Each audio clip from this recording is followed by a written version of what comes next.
insanity runs in my family. Practically gallops. No stems, no seeds that you don't need. Acapulco Gold is.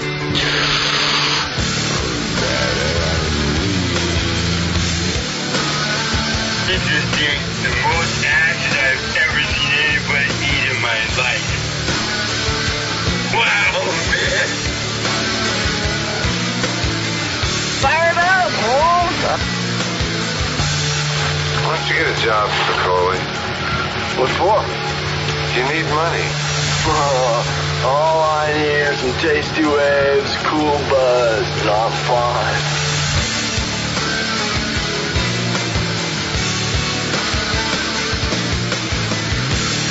Welcome and thanks for tuning in to Revolution Radio. And now it's time for that feral hippie herself, an infotartic, esoteric, eclectic mix of the adventures of that feral hippie, Miss Mona Raddler.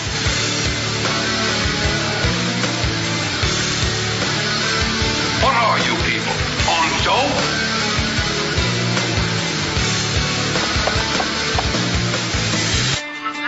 That was my skull. I'm so wasted. Make a move and the bunny gets it. Dave's not here.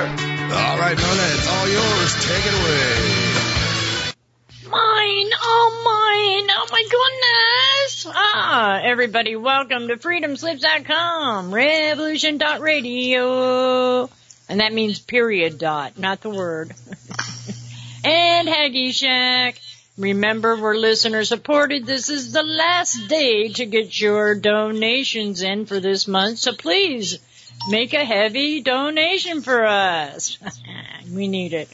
Oh my goodness, the way things and conditions are going, we got to keep these lips flapping. I want to welcome back Bridgette. Hey girl, how's it going? Hey, I'm pretty excited.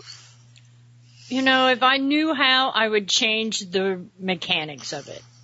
But I do know how, so I learned to be blessed through all the chaos. How about you?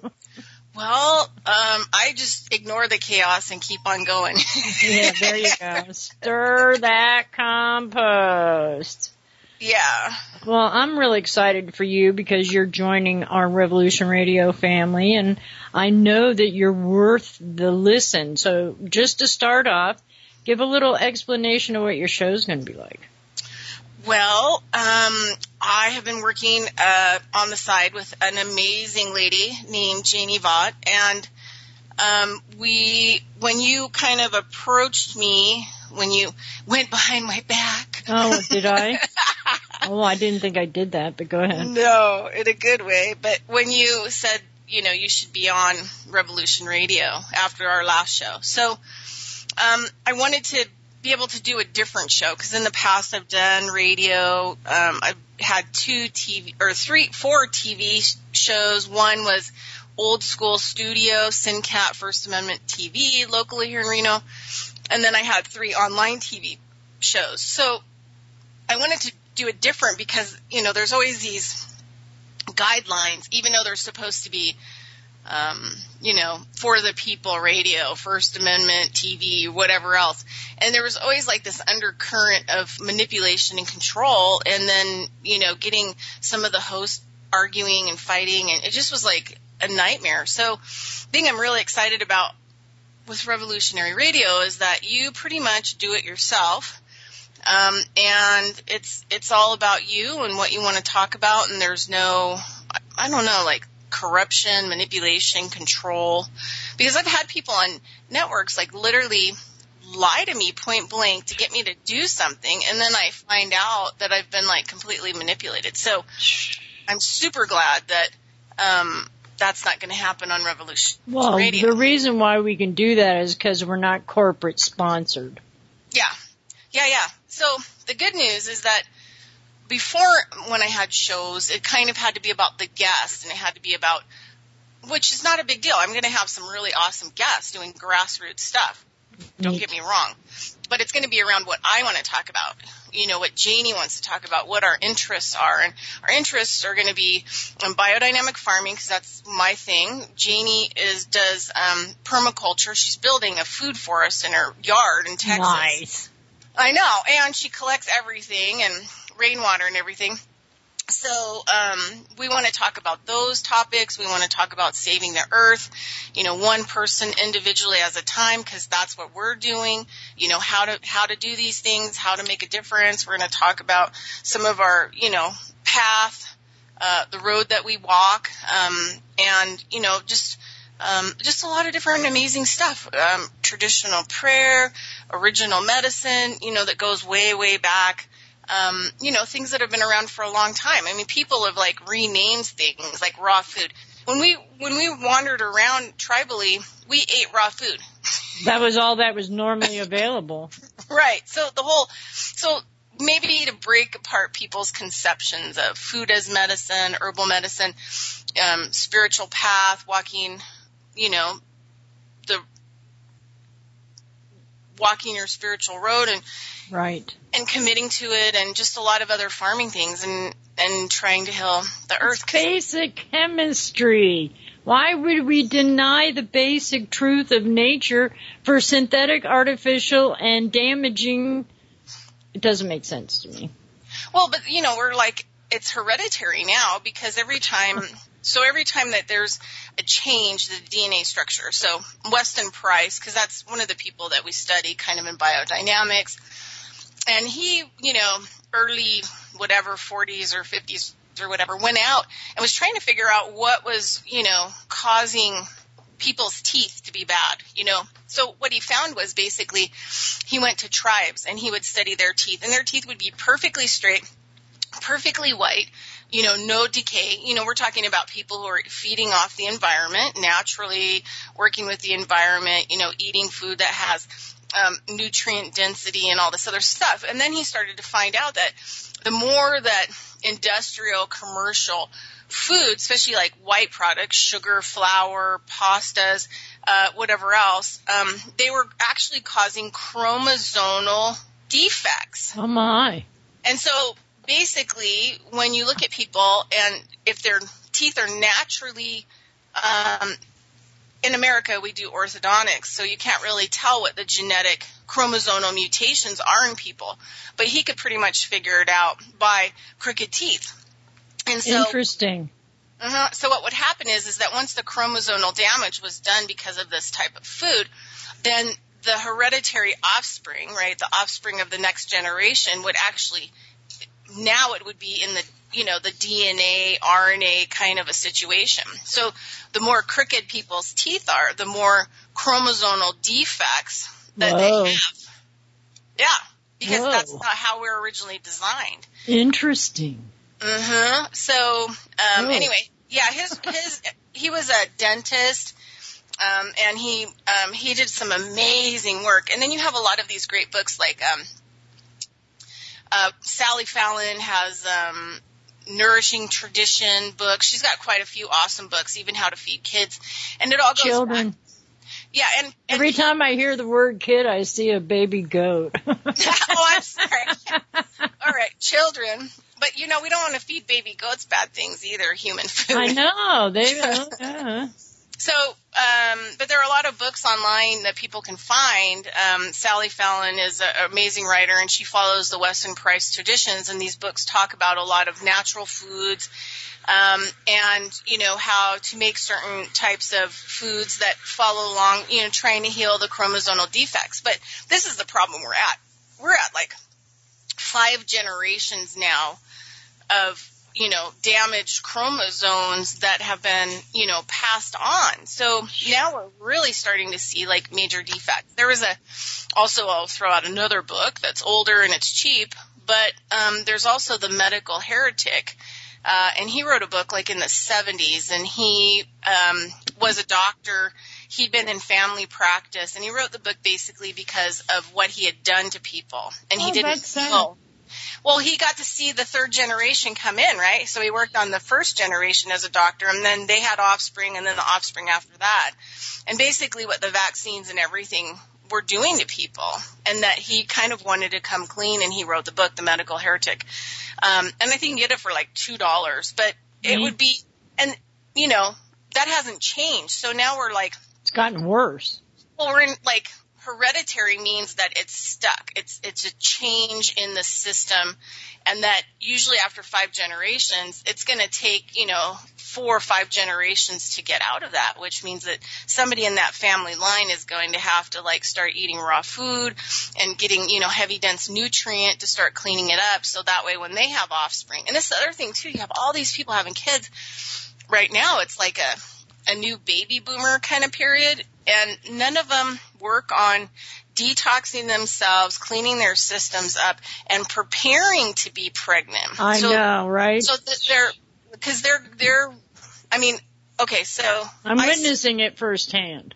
Yeah, I get a lot of babies right now in my practice and toddlers because of not only the chromosomal damage based on food and multi-generation, hereditary, but also what happens now that they're doing to the women in hospitals and the births, so there's a lot of birth trauma that I've been working on with babies. And, the thing is that when people have to really start kind of figuring out what they're going to do. And I is there other dimensions? Yes, there are other dimensions, but that's not going to fix your biological suit. Right.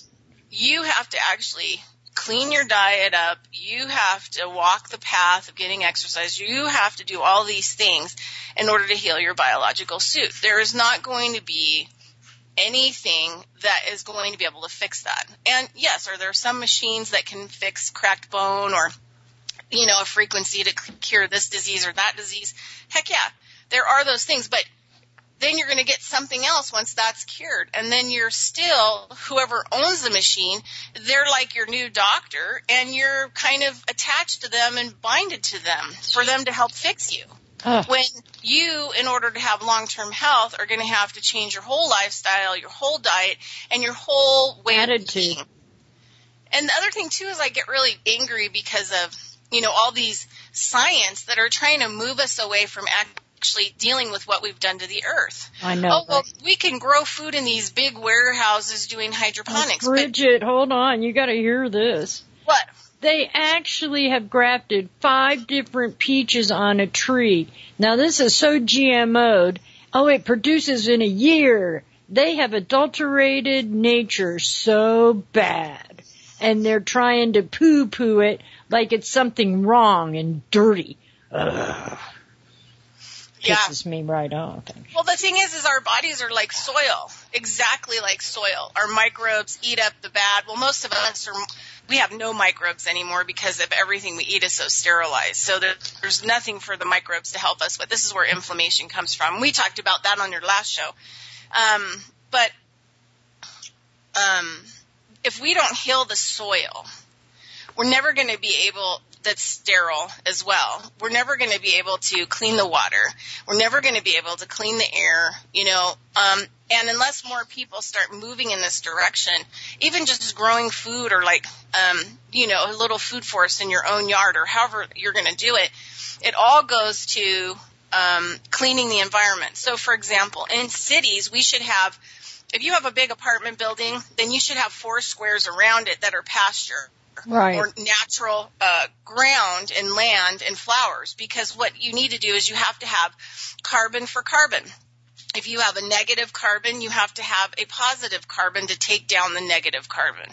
So that apartment building is going to be putting out tons of negative carbon into the atmosphere, which lowers the oxygen ratio, and then that negative carbon sits. Well, eventually that negative carbon in soot or whatever else, people don't realize how much tire soot comes off tires. I had a friend of mine that lived next to the freeway, and she would get thick black soot. Oh, I know. In her house all the time. And it's so you have to have something where that negative carbon can go in a positive carbon field and be eaten up and neutralized. And thus good carbon is released. And so just our whole idea of, even if we lived in sustainable cities, a large amount of these cities are going to have soil. Having landscape on the outside of the building is not soil. No, it makes you think of the Lorax, doesn't it? It does. Have you seen the new animated one? It is so good. Is it? Oh my gosh. It brought tears to my eyes. Aww. Well, because it made a better juncture since we've had so much Disney and the illusion. To me, it's like hydroponics. The reason why Disney did hydroponics is for space travel. And I'm like going, But then after talking to Lenny and recognizing how water gets processed and that you can scientifically clean it better, but still, I mean, who's going to be able to put up the funds to get the equipment to do that? Because there's so much we could be doing to heal this planet. And I'm thinking 70 years of damnation. Go ahead. You have to fix the soil. Right. The soil will fix everything else. It will fix the water because the water has to filter through it. But, we're losing, I think we've lost something like 45% of all the topsoil worldwide. And topsoil is where we grow food. So you don't have this is the other thing with aquaponics. One of the things, if I have people that, I do a lot of consulting and stuff, and help build backyard food productions and stuff for people and try to get them at least to grow 20% of their diet. Right. Annually, through winter too. But one of the things is they get these aquaponic towers and they get aquaponics, and then they get this synthetic nutrient that comes with it.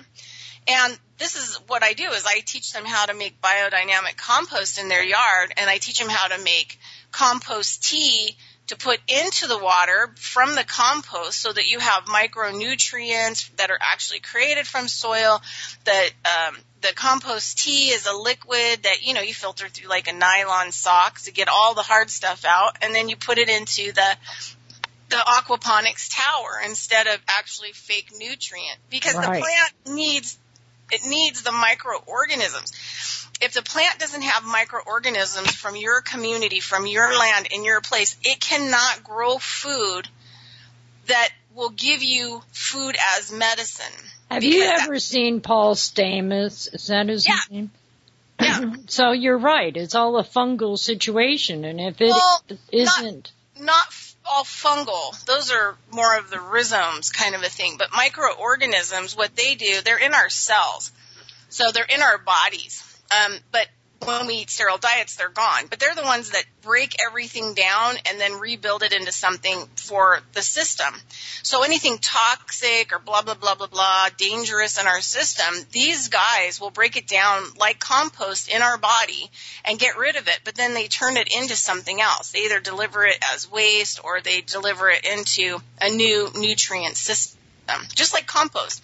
So our body is a compost that's happening all the time. But if we don't have the microorganisms in it, by eating food from the ground and soil that you grow in your backyard, then you don't have those microorganisms in your system and they're not being replenished. So that's why everybody just starts to degenerate, and they start to degenerate rapidly because they don't have the basic microbe function. And they were here before anything was here, microbes, right? So they run the whole planet. Now, so if you don't have a compost or making compost tea from your yard, then the plant doesn't have the direction because it's a program. It needs more information into it. So the soil gives it, or the compost that you make or whatever, gives it an idea of the toxicities of the environment, what needs to grow, how it needs to grow, what kind of medicine, and your relationship to it. And watering it actually gives it the idea and the direction that it needs to go so that it can actually be medicine for you.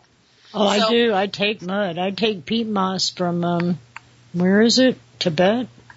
Well, but the thing is that's great and dandy, but the bottom line is that we should be eating it from our own environment and cultivating that kind of stuff from our own environment. I don't because doubt that.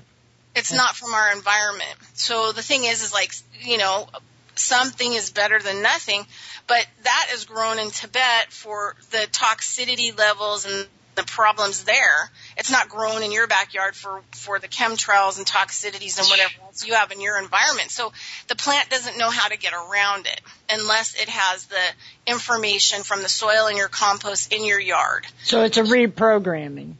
Yeah. Well, it programs the plant.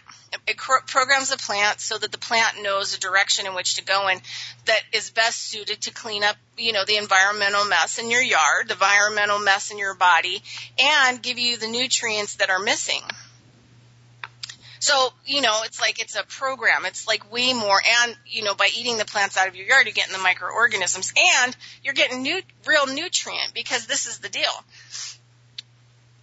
If lettuce has no nutrient value, even organic, at the grocery store, after 3 days after it's been picked, and you're picking it up organically 2 weeks after the fact, exactly, then nothing that you are eating from your grocery store has any nutrient value at all. Whatsoever. Yes, that's disgusting. So you have to grow a certain amount of food in your own yard, or in a way that you can, so that you actually have nutrient. Otherwise, you're in decay. And it doesn't matter what you eat. And is eating some plant that is water and fiber and is more natural, is that better than eating a Big Mac? Hell yeah, that's way better than eating a Big Mac. But the thing is, you're still not contributing to the biological nutrient that the biological student needs. And they have tons of supplements on the market that are non-biological.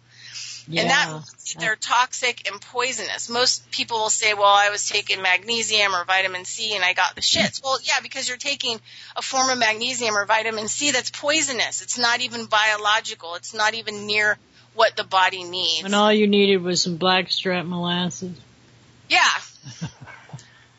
So anyway, those are the kind of things I think people, we're going to be talking about on our show, because I'm just super passionate. Like, I'm doing a 2-day free lecture here in Reno. One is on March 8th and one is on March 15th for our center here in Reno. And they're free. I'm asking for a donation, but they're 2-hour lectures on basic nutrition, because nobody, even nutritionalists, don't understand basic nutrition. Right. Basic nutrition has to do with water, structured water, has to do with the soil repair and growing food in the soil and growing your own food and the microorganisms that you need in your body, and it deals with sunlight. So I look at micronutrients as structured water, restored soil, and microorganisms that you're eating out of your own yard, and sunlight. And so those are like the 3 basic nutrients that are needed for all life. That they're trying to deny of us. Well, they've already killed it all. Now we have to step up and actually fix it in our own space. I think that is so factual. In fact, I know it's factual. And it's all by a state of mind, too.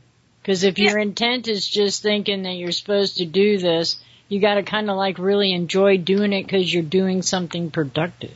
Well, but once people put their hands in the soil, like when I've taught classes, farming classes and composting, biodynamic composting classes, like sometimes it takes people a while. It can take like 5 years once people kind of go through my class.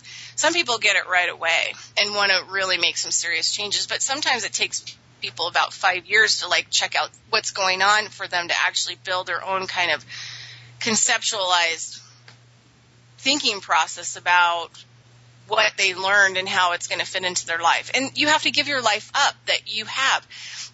Sometimes you have to give your mortgage up. Sometimes you have to go work on other people's lands. Sometimes once you get your yard going, though, you can sell that stuff at a farmer's market. You can make a little bit of income, but your job becomes, basically 10 to 12 hours a day building whatever you need to build in your yard. But then once you have it, maybe it's a couple hours a day. You go out and then harvest your stuff, pick it, and then eat. But you think, like, I know people who spend $1,200 a month at Costco alone. So if you look at your food bill and in your lifestyle, and you started growing your own food, right, getting your eggs from your chickens, you could do you can produce massive amounts of good produce out of a small yard that you can sell to your neighbors. So you can make a little income there. In the Three Sisters system, where there's a corn and then a bean and then a gourd. Yeah, you can start totally from that kind of a system and then build out. And then you have stuff that's producing itself without any help. Boy, that went by fast. I know. It always goes by fast with you, Mona. Must be the Aries of myself. All right, we'll be right back.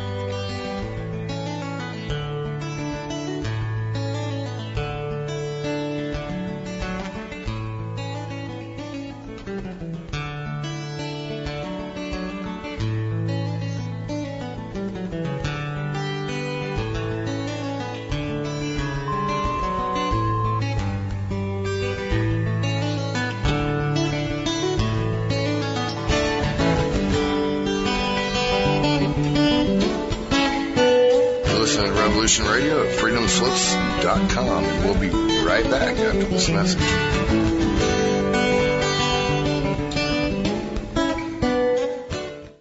What the heck is the Truth Jihad?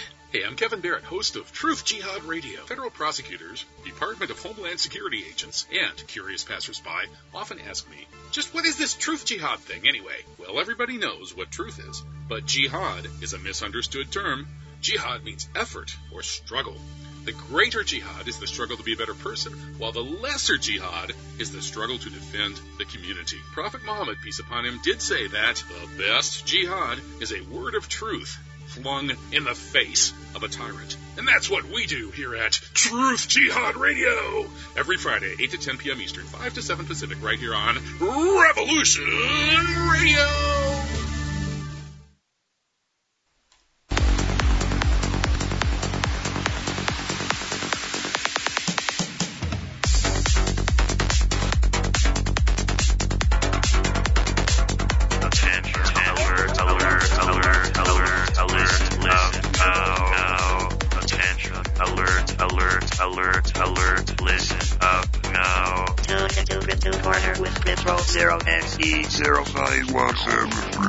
We talk about decentralization and bank annihilation.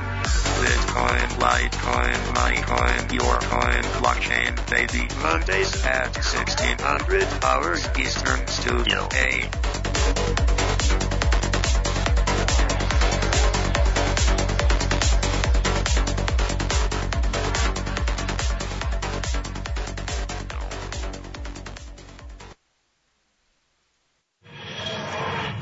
Find some comfort at Willow's World. A variety of news, commentary and poetry at Willow's Poetry Corner, where there are comfy cushions and a tempting selection of delectable comestibles. A show that's quirkily and quintessentially British, with a unique twist featuring Willow Andreasen, your host. Join Willow, Monday, 6 to 8 p.m. EST, Studio B. The opinions expressed on this radio station, its programs, and its website by the hosts, guests, and call-in listeners or chatters are solely the opinions of the original source who expressed them. They do not necessarily represent the opinions of Revolution Radio and freedomslips.com, its staff, or affiliates.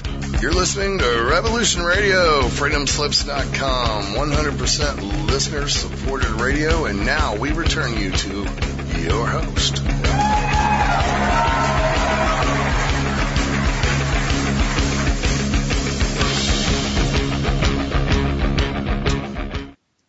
Well, hopefully you know where you're at. You're at Adventures-of-a-Feral-Hippy, Studio B, freedomslips.com, Revolution Radio, revolution.radio.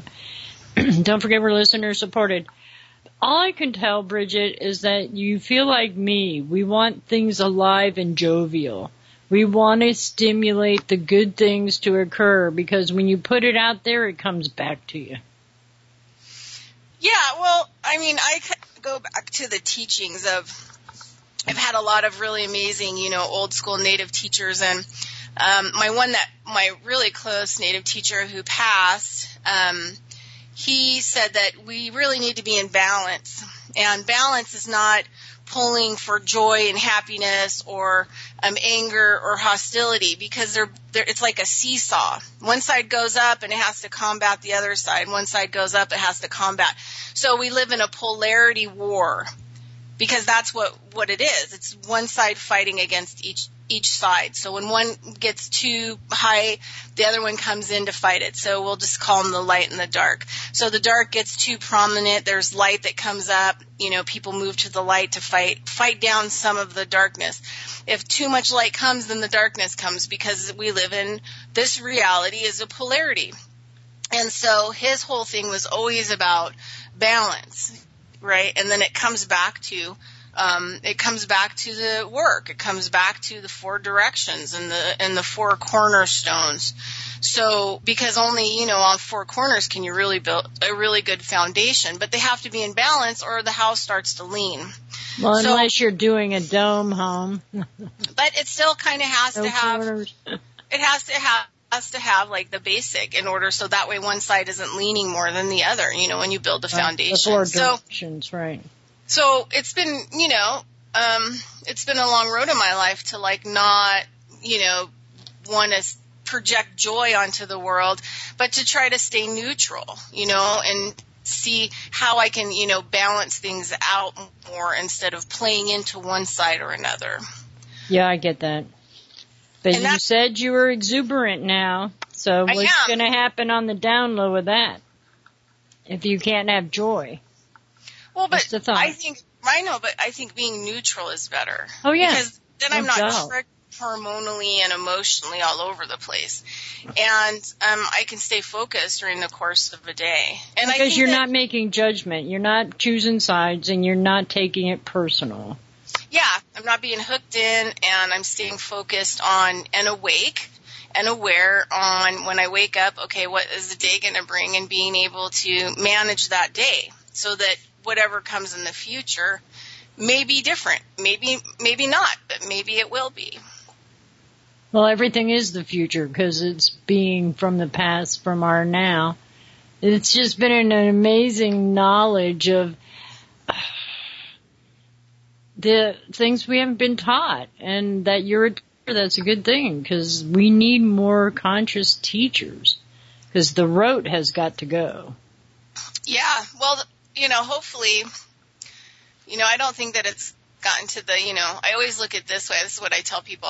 When in this reality, you know, we have what's called a corporation. And if the corporation, the voting populace of that corporation is 51%, the 51% makes all the decisions. It'll be when each individual makes a decision to be part of that 51%, grassroots, changing. I mean, because this is the other thing, too. I have to really stay balanced with this one because I really get a rash over this kind of stuff. But you have all these people, especially like in some of the foreign currency movements, you know, because they want to exchange their foreign currencies, dinars and dong and all this stuff, and they want to have their life. You know, they want to buy their own jet or whatever, and they've never even had one in the first place and know nothing about what kind of care and maintenance that is. Right. So when people, a lot in those kind of, there's a lot of channelers now channeling all kinds of crazy stuff. Pardon me. And the thing is none of them are leaving their house. Nobody leaves their house anymore. They like armchair athlete, watching the internet, don't put their foot in the dirt, don't see what's going on in their community, don't look in the sky, and somehow are trying to poo-poo it away. Like, oh, if I intellectually or critically think and I see this stuff, then I'm in the negative and I have to stay in the positive. Well, you can't even like see correctly what's going on in your world. How are you ever going to figure out what your part in it is for the change? Like Gandhi said, be the change that you want to see in your world, which means you have to go out there, you know what I mean, and see the bad stuff. You know, you have to deal with the bad stuff. By ignoring the bad stuff, you're in denial. Right. No, I agree with you totally. I mean, yes, I agree with you totally. See, I'm even having to check my verbiage. But the whole situation is, how do we know unless we get taught? And a lot of people are set in their ways, just like you said. But why don't we want better? I want better. I didn't want to see it come to this part of where we're at. Well, but, you know, it started before. A lot of the really bad stuff that's going on right now started to take effect and hold before we were born. Right. So it was already on the radar. So we just accepted it as part of our reality because it becomes hereditary. There you go. And so it's all just passed down like it's all fine and dandy. You know, I didn't see chemtrails in 1940, so this is long before I was born, they were using lead to seed the clouds, to produce snow. Right? They've brought lead back over the last 5 years. Dane said that, let me give Dane Wigington, who is an exceptional person on this earth, the major defender of Earth and the chemtrails, Geoengineeringwatch.org is his website. He is phenomenal. Anyway, he said like 5 years ago when they were testing the snows like up in Shasta that the lead was coming back in. Jeez. So they have screwed things up so bad that if you see snow outside, there's a pretty good indication that it is such a heavy metal mix that if you get it in your eyes, you get it in your mouth, your animals walk in it, it gets absorbed into the skin. It's major, major lead, aluminum, mercury, lots of things that are super, super poisonous. Like people should not eat the snow. They shouldn't drink the snow. They shouldn't let their kids put the snow in their mouth. They shouldn't let the animals eat the snow. So before, well, not to put you under the radar, but were you born after 1940? Oh, yeah. Okay, so they were already using some of this stuff in the environment and to seed clouds, and people just accepted this kind of stuff. Oh, so using it ticks me off. I've never heard this before. Oh, yeah. So now they've brought it back for the last 5 years because they've screwed things up so bad with the chemtrails. And what they do is, and I think Richard Allen Miller, I think we had a discussion about this. I can't remember where this information Okay, can I bring something up real quick? Yeah. Thank you. Anyway, well, I know you're rolling, you know. But remember leaded gas?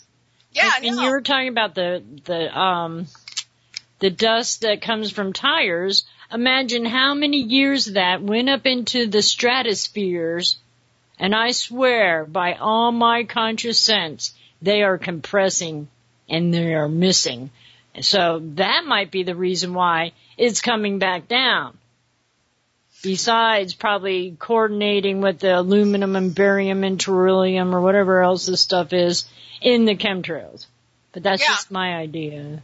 Yeah, well, the thing is like all of us just kind of have to come to our own conclusions and like talk to each other. But there's another thing that happened. So I think it was Richard that told me that in the chemtrails that they found polymers, right? Ah. And polymers, so for the audience, in case you don't know what a polymer is, so say, for example, you do woodworking. At some point in time, you're going to use a polymer. It's going to be included in the ingredient of the oil that you're putting on something or the stripper or whatever else. So what polymers do is they absorb all moisture, right? That's a polymer. So it absorbs the moisture. So we see people that are doing a lot of construction and a lot of stuff, they're using a lot of polymers and their skin around their fingernails starts to crack because the moisture is being absorbed out of their skin. So in the chemtrails, we have polymers. That's why you need way more water these days in order to stay hydrated. And wherever they send a lot of these chemtrails, the polymers are actually stealing all of the moisture out of that area. So when they have to pretend and fake us out that we're having a winter, right, because they've been droughting us, right, for 6 months, then they're going to have to use things like lead to force the environment to do a fake snow because there isn't any moisture left in that environment in order to actually, for it to work naturally. Wow, what a glorious thought. Oh my effing gosh. Oh my gosh. Does it hurt your brain to be so smart and to see all this damage? Well, it used to, but... That's where the balance comes in at. Yeah, and I grew up in a family that was doody, doody, doody, doody. Yeah. You know, so, I mean, I grew up knowing that, like, ETs are real because I talked to them. You know, I grew up knowing that, like, werewolves and Sasquatches and all these things were completely real 100%. And just how we dealt with the earth. I mean, my mom was, even though she had been handled kind of by the government, and put in a mental hospital, and, you know, because her offspring would have had, like me, would have had hereditary damages, right? Because I think it kind of worked against them. But but my mom, I remember when I was a little kid, she could grow giant zucchinis taller than people plants in the backyard in sand. Because those were the kind of gifts, you know, that she had. So, yeah, so I grew up kind of like weird and really strange. And then I worked with people from the underground. When I was 23, I worked with a Lakota Sioux medicine woman for a year. And she knew a lot of people from like NASA and stuff from the underground who were trying to come clean during that period, and wrote books that, HIV was given in 78 and 79 and all the smallpox vaccinations to the population of Africa. She knew the guy who invented the chip, the original guy. So these were people that, they would come through and I would get to meet them and hear about. So I knew way long before a lot of people knew about what was really going on. But it wasn't until my brain cancer at 31. Oh my. It was like a stage 4 or 5. But it wasn't until then where like I was really forced in a really hard way to really make a decision about what path I was going to walk. I was going to keep going down the same bullshit road. Well, they were going to kill me, Spirit was just going to like annihilate me. Or change, heal myself well, alternatively, and start walking the real road that I knew that I should walk. And so since that time, that's where I've been. So you haven't stopped. Yeah, and I'm 49 now, and it's taken a lot of congratulations. Yeah, to step out and talk to people about things, because I was always like a major introvert.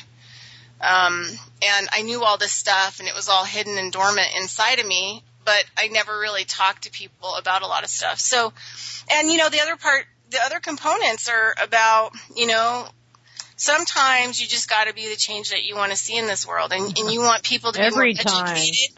Then you've got to step up, and you've got to have a voice, and you've got to get out there, and you've got to educate people. At least. And the thing is, like, I'm talking to people from my experience and from what I know, and the people that I've met, and the people that I've been around. Mm-hmm. So that's and sounds like a lot of good knowledge. Yeah, and, there have been periods in my life where I've had full breakdowns about feeling incapable about making change. I remember one time I crawled around the bathroom toilet in the bathroom because I had roommates, and I literally cried hysterically for 7 hours. I mean, like, because that's a good release. It is. You actually face something that you could remove. But people really cool. don't. It's hard for people because they're going to have to hit that wall in order to make the change. I did it 26. Yeah, so there's some great things. Carolyn Meese, who came out in 92 as a medical intuitive, she has some great work from the 90s called Spiritual Madness, about how you have to go kind of bat poop crazy in order to get to the other side. In the Bible, I couldn't lie anymore. I couldn't live the social lie anymore. Yeah, so sometimes you have to go crazy. You have to get emotional. Your whole life has to change. And it's a really hard thing to do because even on the conscious end, before you go through your nutbag change, you still believe, like, if you do the right thing, you'll get a reward. You believe in this reward punishment God. And that's not really how it is. How it is you get out and do the work because you came to this place and you just get it done. Right. There is no reward. And the reward is that you've actually had intent to make change. And good change, and change that fulfills not just yourself. Yeah, but the thing is that doesn't mean that you're going to have a roof over your head. It doesn't mean that you're going to have money in the bank. It doesn't mean that you're going to be able to eat. It doesn't mean that people are going to like you or want to help you on your mission. It means that, things could get a lot harder. Yeah, well, I don't know what else to say. Well, but the thing is like, it's worth it because once you start moving yourself out of the system, I feed the homeless with Food Not Bombs Reno on Monday nights, and I've been doing all these clothing drives and everything for them, and I see them. Are you finding more people showing up than what used to be? Well, yeah, I mean, we have a group, but everybody's been really sick, and we have more homeless than ever. I mean, we have... Well, that's what I meant. Yeah, the encampments are building on the river. I mean, like, there's probably, like, along the stretch of Reno and Sparks on the river. I don't know why people are giving up their houses. Because you know what? The banks are lies, cheats, and disgustings. And it takes 3 years to kick somebody out of their house. Well, Get over it, people. A lot of it isn't about that here. So most of these people that are homeless, it gets far more sinister. So Reno has, because it's a transient town, gambling, we have, and it's on the I-80 from Sacramento, San Francisco, so we get a lot of transient homeless, but a lot of the homeless that we've had here have lived in small, older motels along 4th Street and other areas that the state has decided that they're buying up and tearing down. So these people who've been living in weekly rentals for some of them, years and years and years, the state has gotten the motels to sell out for a good price so that they can tear them down and, fix the lot and then resell them to hopefully, commercial development. Burners, honey, burners.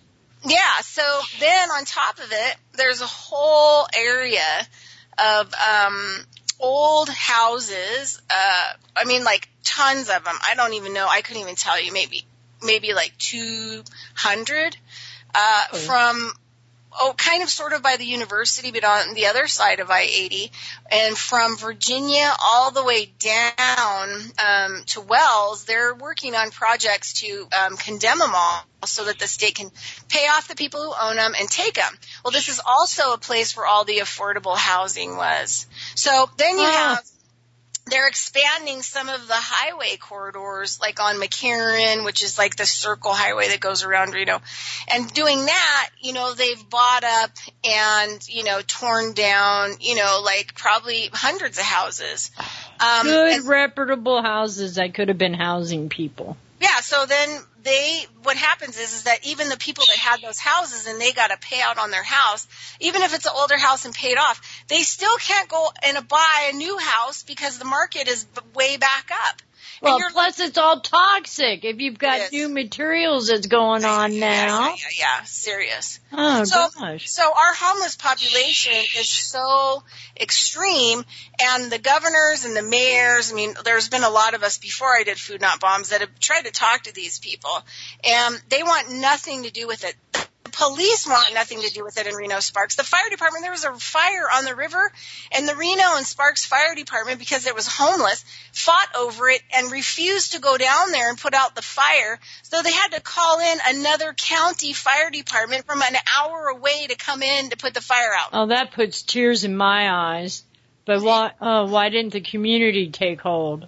Well, not enough buckets? Oh, pardon me. Well, people here are kind of, they're going to be slapped in the face. And I think in 2010, the Reno Gazette Journal, You've been hanging around Lenny too long. That's fine. I know. That was true, though. I bet you any amount of money. Yeah, they put out right on top of the top page of the newspaper, started calling Reno Little Detroit, that we were the next Detroit. But do people listen? Have people been online to see what's going on in Detroit? That people have no water, they have no power. What people are still living there are living in abandoned houses, but they're all turning into rodents. And they decided that they weren't going to leave. Where else were they going to go? There's no place for them to go. Nobody's offered them any place to go. So they started growing food. Well, once they all start growing food in these abandoned lots and they're feeding everybody, and not only that, they start selling to outside communities outside of Detroit. What does Detroit do? They turn their water off. It sounds like a great entrepreneurship to me. Yeah.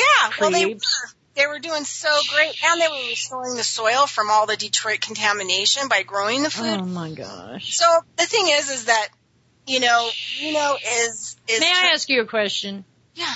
Okay. So you know the bionics of how a plant grows. Now, would you be able to use the plant even though it sucked up all those toxins? Yes.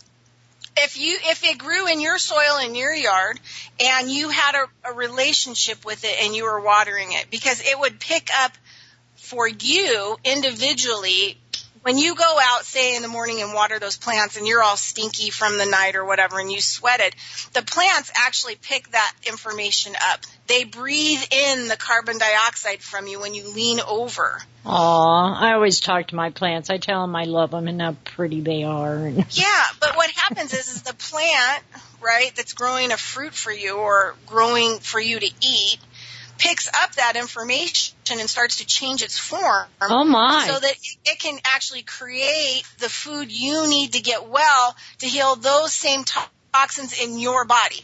Oh, that's neat. Yeah.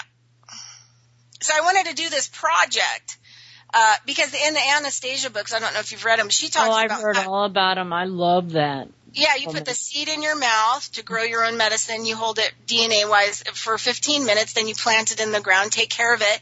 Nobody else can take care of it, right? You have to take care of your individual food because it will grow for you.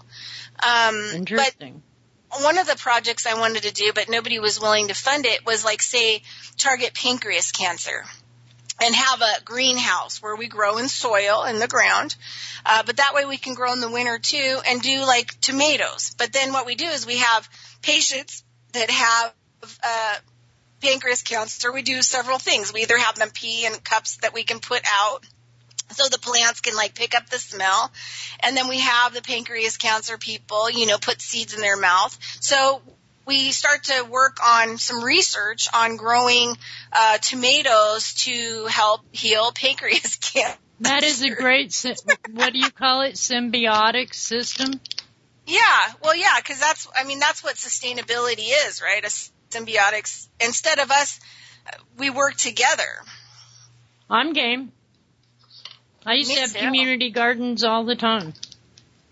But I never knew what you're communicating, because this is such great news information to me. Fun. Yeah, and I think so when people start putting their hands in the soil and they start having a relationship. It would beat chemo. Jeez. Yeah, growing your own food. Well, that's how I healed my brain cancer. I mean, by the time I found out I had brain cancer, I was like a stage 4, stage 5, and I was already in blackouts. I mean, because brain cancer is like probably one of the most misdiagnosed, cancers out there. And I was so young. I went to a doctor friend of mine and had, a blood analysis done under the radar because, I don't do Western medicine at all. Mm-hmm.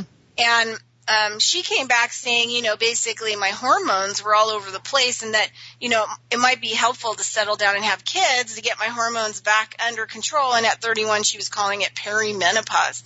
What? Well, it turned out to be a brain cancer that was in my pituitary, so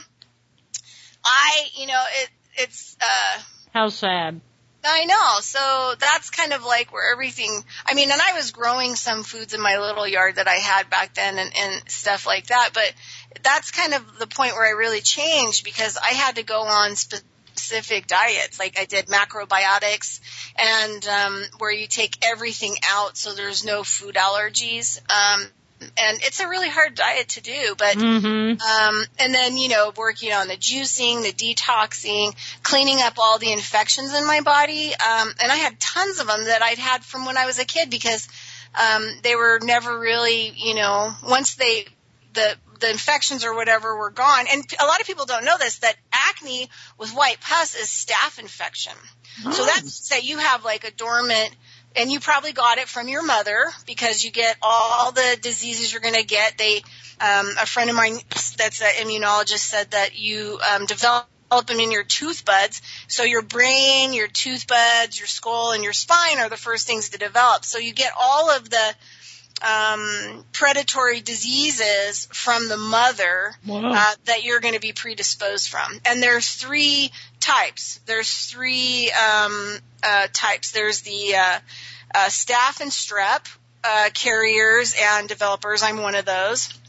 We're the ones that have all of the, anything that has a sore and a pus. So we don't always develop those, but we have them in our system. So I had really bad acne when I was growing up, and I was prone to like ear infections and stuff that would just get really gnarly, strep and staph.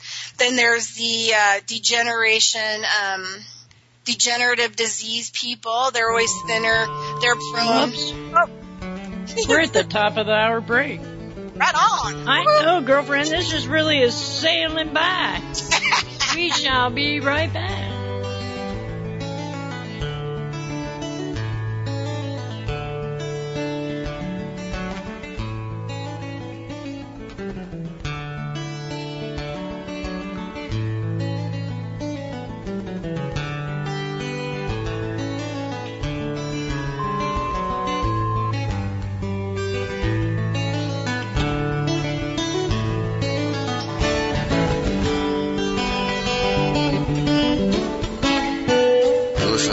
Radio at freedomslips.com. We'll be right back after this message.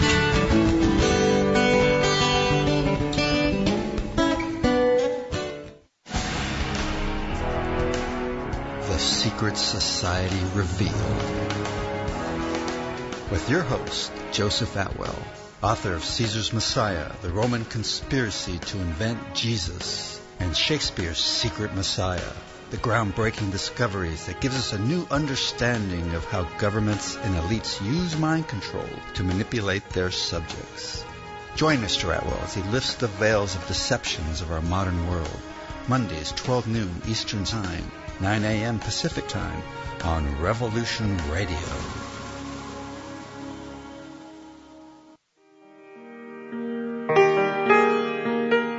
This is Barbara DeLong, host of Nightlight Radio, inviting you to join me on a cosmic journey, exploring a metaphysical montage of spiritual material, covering everything from the mundane to the magical, UFOs to unicorns, and everything in between, including spiritual readings for those who seek enlightenment.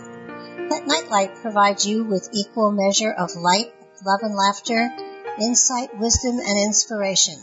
Monday nights, 10 to 12 p.m. Eastern, right here on Studio B, Revolution Radio at freedomslips.com.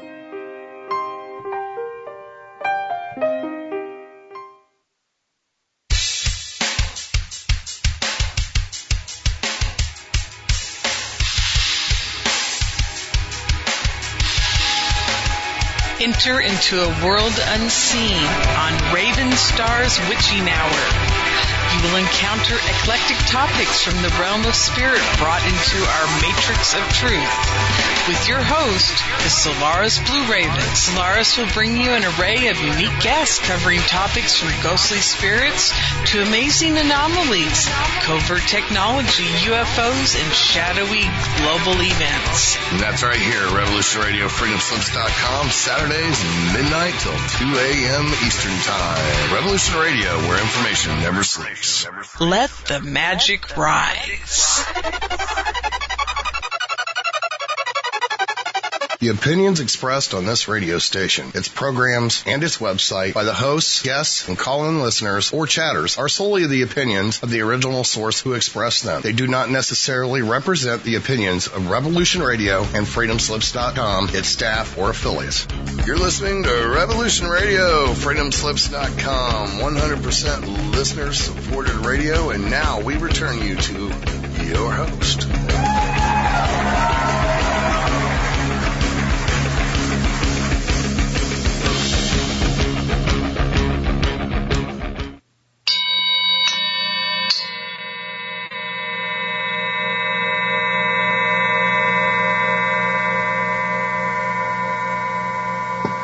Welcome back. We're here at Adventures-of-a-Feral-Hippy with freedomslips.com and Haggy Shack. Go to revolution.radio and do the donate click, the donate click, the donate click. Because we like our lips a flapping, huh, Bridgette? Hell yeah. We got lots of stuff to flap on about. So what day is your show going to come up with? Oh, yeah, let's talk about that. My show is going to be Ann Janey, co-host.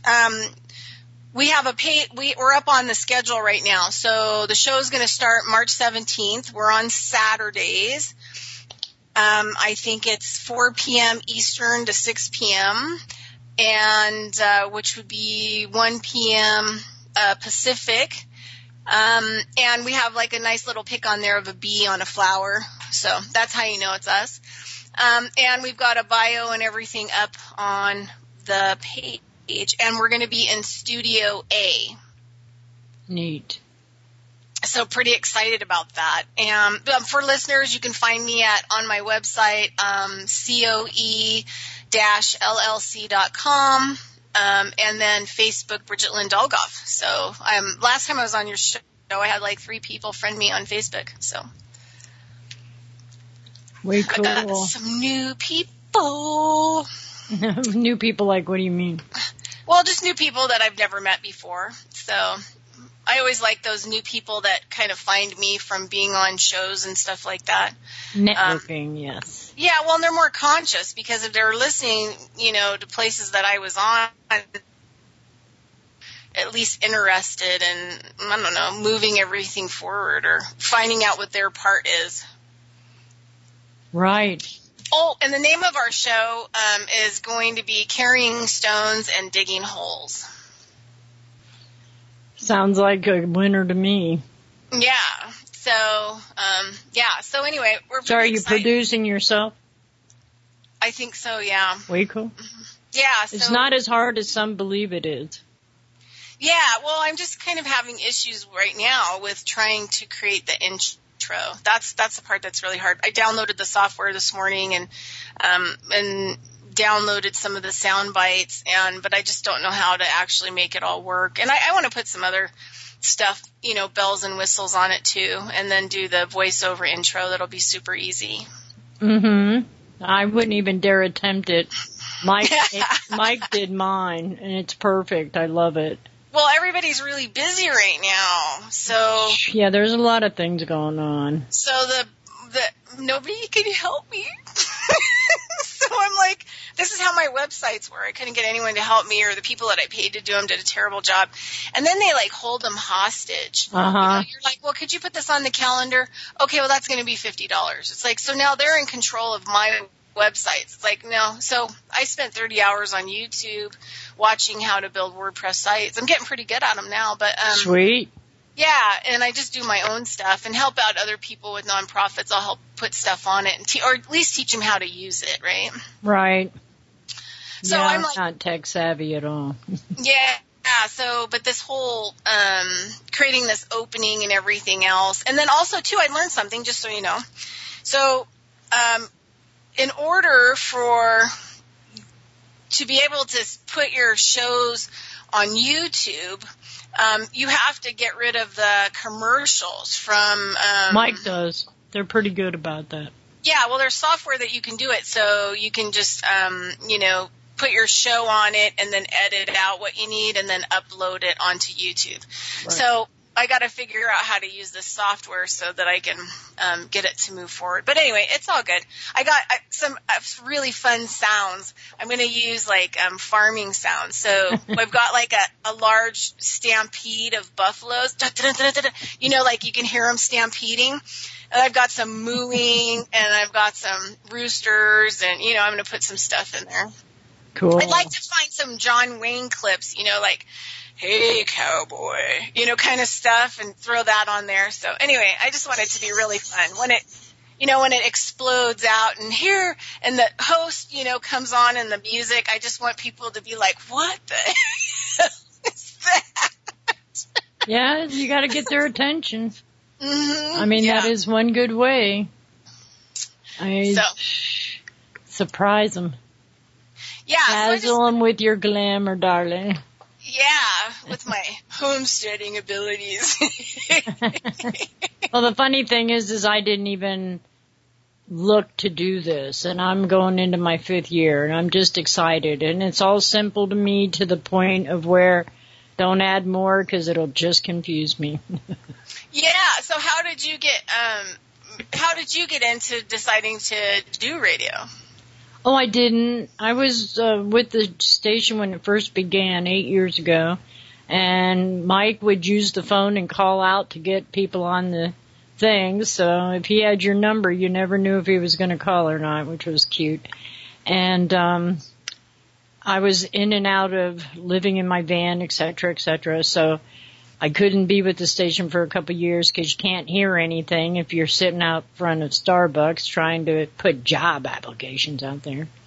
So when I finally got settled for a little bit, it was like, Well, I want to call into this show because I have something to add, which was Terry Ackerman's A Touch of Country. And so, but her producer said, well, who is this woman? Do you really want me to add her? And Mike says, oh, go ahead. She's the Feral Hippie. That's how I got my Feral Hippie name. So from there, I just conversation to the best of my ability. And months later or so, it was like somebody needed a hiatus. So, hey, Mona, how about you do this? So I jumped in 5 days a week, 2 hours a day. And here I am right now. Wow. So, okay. So that's kind of like what I've been doing since 2006, pretty much living in and out of my van. And so in order to commit to doing this show, I had to make sure that I was going to have a place that I could do the show, you know what I mean, set up with Wi-Fi, you know, so it doesn't get dropped or, you know, anything else. Well, good luck with that, but I know what you're saying. I mean, you know, you just never know what's going to happen, but all you can do is your best, right? So, oh, yeah, that's it. And I've grown up a lot by doing this. Yeah, so what happened? Like, how did you end up in your van? Just kind of questioning. I was evicted after a 12-year stint with actually a 12-year-old. But my 12-year-old was lucky enough to be with family, but my family couldn't and didn't want me around. So basically it was just I had to pick up out of Florida and say goodbye after 50 years.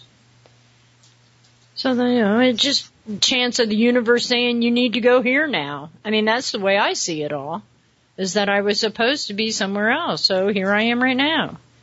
Of course, in a completely different place than when I started, but that's okay too. Yeah. So, yeah, it's just the universe working its magic, and I follow where I need to go. That's all. Yeah. Well, yeah, I've had a storage no shed animosity, for a long time. no nothing. Yeah. So when I need my winter gear, I go get it out. When I need my summer gear, when I need to change out stuff, you know, for the van, if I'm in it long term or if I'm in it short term. I slept behind the steering wheel. I had a red dog who had the passenger seat. Oh, yeah, I have a white dog that has the passenger seat sometimes. My co-pilot, Jin. So, yeah, well, that's an interesting story. And then, then you're, so do you like where you're at now? I have no issues. I'm helping proceed on with things that weren't able to get done. So I'm doing my purpose of processing like I would do at any other time or place wherever I'm at. So. Yeah. Well, another thing, too, is like sustainability is sometimes not, to be sustainable doesn't include, you know, doesn't include a lot of the 3D belief systems that we have. Oh, I know. Tell you what, when I was 26 years old, that's when I had my breakthrough. Books were falling off of shelves at me, all metaphysical information. Here, read the Tibetan Book of the Egyptians. Here, read the Bhagavad Gita. Here, do this, do that. And I'm like going, whoa! And then when the spirit world, because I was always poo-pooed, nobody wanted to listen to me as a child, trying to let them know about the spirit world and the other things like that. So I kept my mouth shut for quite a few years. But all of a sudden, I couldn't live the lie anymore. I couldn't be quiet anymore. My spirit came out and had I hurt myself fighting and breaking that barrier. So I can understand how people are feeling that way now. And that you do. Sometimes you have to fight. But once you release the fight, everything starts coming naturally. And then the fight is only, do you want to keep living a programmed lie? Or do you want to live the truth? Because my kids kept asking, my children, pardon me, you know, are there ghosts in that? My house was haunted. I have photographs of the apparitions. And that's when everything started turning on, where I ended up cleaning other people's houses, and I don't mean physically, and dealing with all these other kinds of conditions and stuff when I had my herb store. I mean, oh gosh, some of the stories I could tell would make people's toes curl. But to me, it's just all part of the adventure. It's not a yay or nay. It's just, oh, okay, that happened. Yeah. Even the assaults. You know what I mean? Yeah, no, it's just, yeah, exactly. Well, and I think I love what David Icke says. I don't know the exact quote, but he said, basically what people think is happening here and what is really going on here are two completely different things, and they don't even meet in the middle. I know, right? And so there's no footing either, and that we believe it is, and that is supposedly the only way we can go. Yeah, so, it goes back to what I was going to say about the homeless, too, is, one of the things that really upset me for a long, long time about having to live in and out of my car, the 12th year maybe, but one thing that I have that other people don't have is freedom. Well, you're free to be you. Yeah, and I'm free to, experience and be sensor overloaded or whatever in my environment, what exactly I want and what I navigate towards. And that's one of the things I see. Like the homeless, yeah, they have a hard time getting food to eat. They're really dirty. They don't bathe, Well, their mindset is not in a good, wholesome manner either because they don't feel loved. Yeah, but yeah, you know what? You talk to them and it's like if they want to just lay out in the sun all day, they can do that. If they sounds like hippies. Oh, pardon me. Yeah, but so the thing is the one thing that I see in them that they have, they may have like no shelter, no food, no proper clothing, but they're living a real life of what's freedom. They don't pay for a driver's license anymore. They don't get in contractual legal agreement with any government agencies. They don't do licensing. They're not going to go beg for food and have to get an ID in order to go to a food bank and get food because the federal government regulates it. They're like, we're done with that. The system didn't like us. Do you find them mostly to be veterans? Well, yeah, we've got quite a few. We have quite a few native guys that are coming from the in-town reservation that are living on the river. We've got a few women, but it's interesting because a lot of the men try to still work because where we feed them on the river is also where the day labor is picked up. And periodically we'll have a super good story because we set up a huge buffet and we do plates and then, and we just feed the heck out of them. I mean, we feed them the awesomest food. But periodically we'll get a story.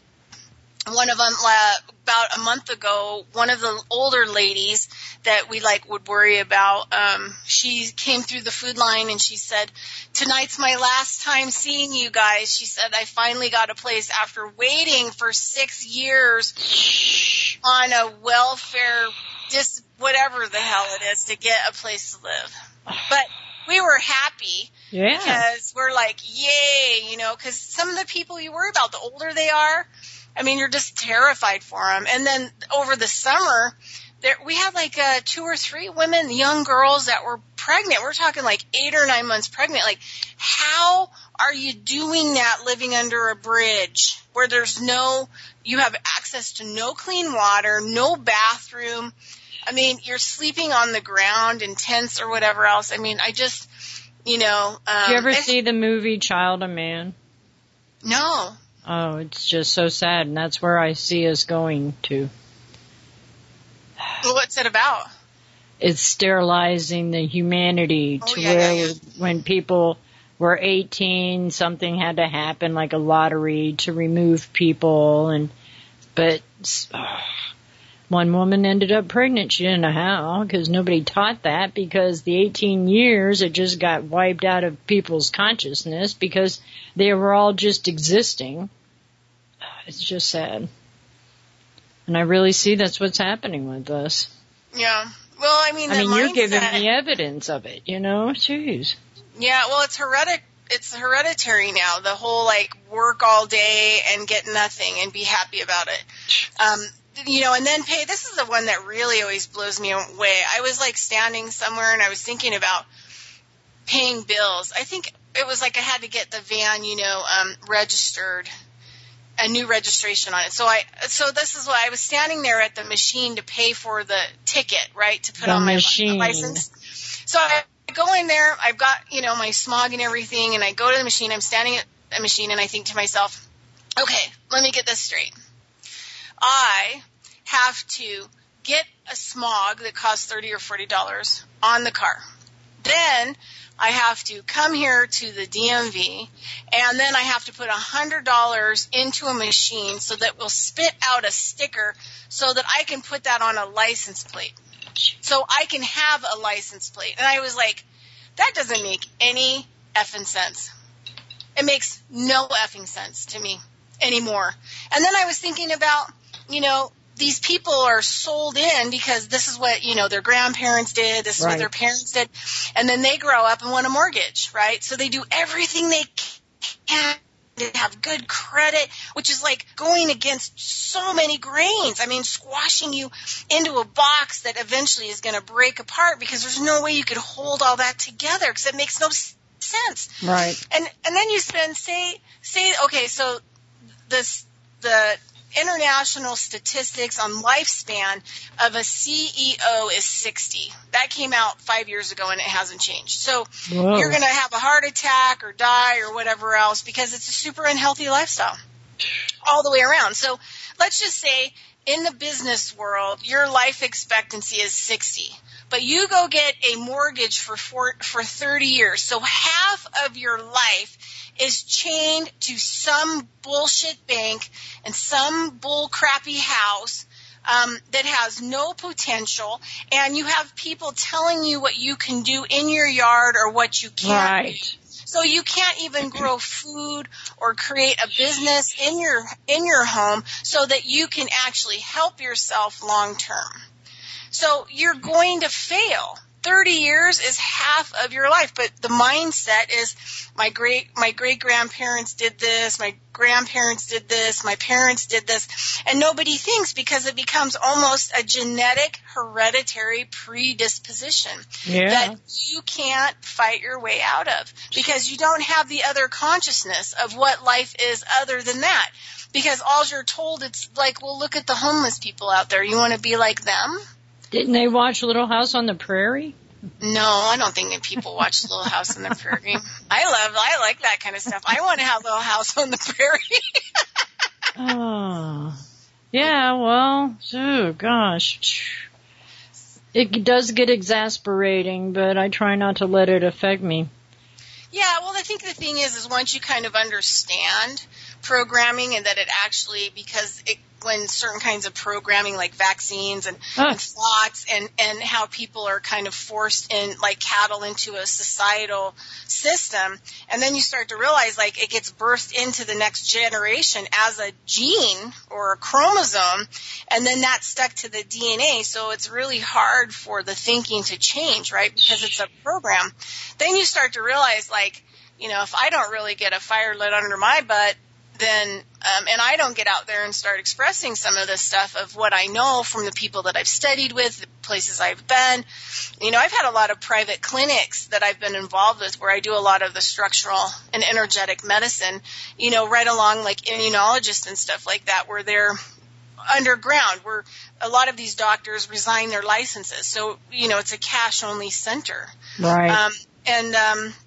And learn just amazing stuff from all these people. And a lot of them, even Bruce Lipton. I always tell people, go and look at Bruce Lipton's stuff. Go look at he has tons of killer lectures about the truth, that there is no genome project, that it's all just complete and total crapola. And that, they can't find a cancer gene really in your body that came from somebody else. They're just making it all up. Right. Well, they manifested it. Right, but the thing is you manifested it because it was in your predisposition. Oh. Once they put out a belief system like, oh, okay, so 10 years ago they said, well, if your grandmother had breast cancer, then you're next in line to get it. Oh, Angelina Jolie had hers cut right off, supposedly. That's so stupid. But that was a stunt to prove that that's the direction that women should go, and not to question whether they have this gene or not. Do you see what I'm saying? So they got a whole bunch of Hollywood actresses to do that during that time frame. Not just Angelina Jolie, but all of them, right? Right, and so then they basically created this mindset which becomes a hereditary mindset, right? So I'm supposed to get breast cancer because my grandmother had it, because these are the belief systems and these are the things that I'm going by, and I never question them. I never actually maybe do my research, because the thing is, you can't question a doctor, and you can't question a veterinarian anymore, because they're just like Western mainstream doctors. So the thing is like you have to go way out on your own, and people will say, well, I don't have time to like look into it. It's like, so it's easier for you to go into the hospital and have your boobs chopped off and given chemotherapy. There was an article written by, I think, Dr. Mercola or somebody like that were saying that new research shows that most of the women that are going through cancer treatment, may have had a nodule or a lump or something or weird cells, but it wasn't completely proven that they had cancer. But right. They were put through the treatment anyway, and the doctor said, now it's no longer surviving cancer because you probably didn't have it. It's surviving the treatment of cancer. It makes me cringe. They've actually even advertised it to avert cancer. Get the chemotherapy now. And people will fall for it. But, okay, so think about it this way, What happened, okay, I have family members that were in Vietnam and were actually involved with being sprayed with, like, Agent Orange, and they had all those drug programs and all that other stuff. What happened to them? Well, by the time that they were 50, they lost all their teeth. If they survived Vietnam. Then they lost all their hair. Then they got all kinds of, crazy cancers from the Agent Orange, right? So that's what happened to them. So if you had anybody in your family that you saw, like, what Agent Orange did, you have that in your mind. Otherwise, you don't know what Agent Orange does, right? But they said that chemotherapy is almost identical to Agent Orange. Oh, and goodness. This is the other thing, too, is find her oncology license and then being rich by cancer. That was a whole other story, working for the medical system. They wanted her to go through the treatments. It came to her. She went people for those treatments, but when it came to her, she never found it. Tired and need her resign from the hospital. But she just got it right. All right. Hold on. I've lost Skype. Hold on. Let's see what happens. Okay, I just, you can hear me now, right? Yeah. Okay. I just sent you 2 introductions to Haggy Shack's producer, Colleen, and she will be happy to help you with your, what you're trying to put together. Oh, good. Because she's running the whole station of Haggy Shack, so. Okay. You just got some new networking. Is that for the introduction thing that I need to put together? To my knowledge. Okay. All right. So anyway, so I tell people, I get people who call me because I only do by referral. I'm not open to the public anymore because I've had 4 huge attacks by the state of Nevada on my practice. And I've never had a complaint. I've never heard anybody, you know what I mean? Like, and the thing is, I get them off drugs. I get them healthier. I get them out of pain. And this is How dare you? They don't like it. But anyway, so. No, they don't. I get people that call me and they're like, well, I can't believe that you charged that amount. And it's like, okay, but I have to put all the gear in my car. I have to drive over to your house. I have to set all the gear up. I have to work on you. Then I have to pack all the gear up and put it, you know what I mean? And it becomes like everything's got a bottom line and people don't realize what you put out there you receive. Well, another thing, too, is, like, a lot of them want to use their insurance, and I try to tell them, like, I don't take insurance at all because, you know what, they will never cover what I do anyway, so it's not even worth my time, and I don't want to do it, and then they're, like, shocked, and I try to explain to them, why do you think you're calling me? Because everything that you've done that healthcare has to offer has made you worse and has made you sicker. So healthcare is not healthcare, it's death care. And your health care is not, or your insurance is not going to pay for anything that includes health. I know, right? That's why everything when I did herbally was all for entertainment use only. Oh my God, that's so terrible. Oh my No, God. it's not. It's keeping and covering my rear end. No, it's terrible that you have to disclose it that way. All right, we'll be right back. Oh my God.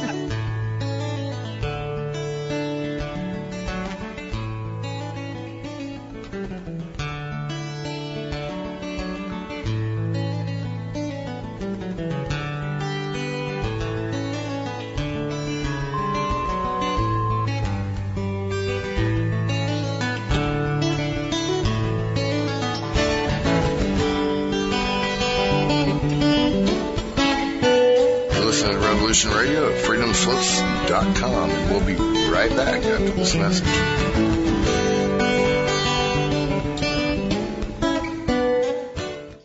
What the heck is the truth, Jihad? Hey, I'm Kevin Barrett, host of Truth Jihad Radio. Federal prosecutors, Department of Homeland Security agents, and curious passersby often ask me, just what is this truth jihad thing anyway? Well, everybody knows what truth is, but jihad is a misunderstood term. Jihad means effort or struggle. The greater jihad is the struggle to be a better person, while the lesser jihad is the struggle to defend the community. Prophet Muhammad, peace upon him, did say that the best jihad is a word of truth flung in the face of a tyrant. And that's what we do here at Truth Jihad Radio. Every Friday, 8 to 10 p.m. Eastern, 5 to 7 Pacific, right here on Revolution Radio.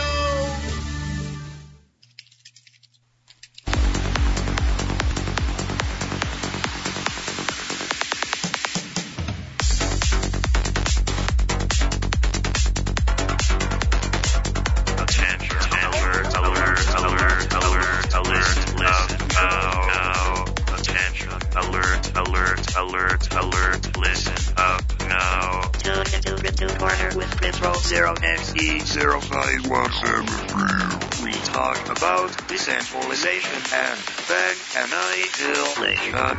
Bitcoin, Litecoin, MyCoin, Yourcoin, blockchain, baby. Mondays at 1600 hours Eastern, Studio A.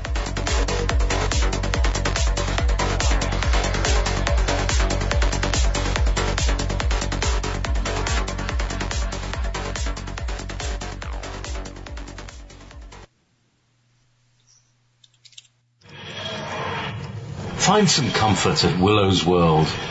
A variety of news, commentary and poetry at Willow's Poetry Corner, where there are comfy cushions and a tempting selection of delectable comestibles.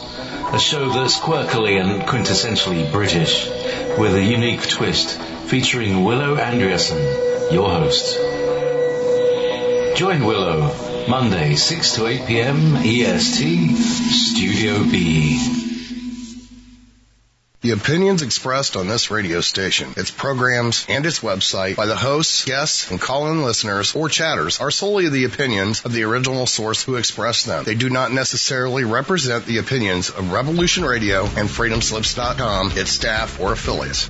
You're listening to Revolution Radio, freedomslips.com, 100% listener-supported radio, and now we return you to your host.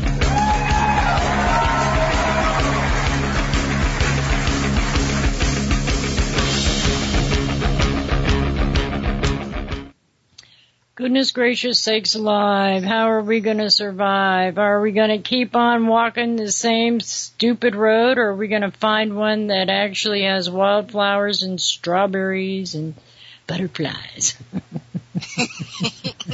I'll take the strawberries and butterflies any day. Y'all, the wild strawberries? I won't go over the commercial ones. They've adulterated so much food.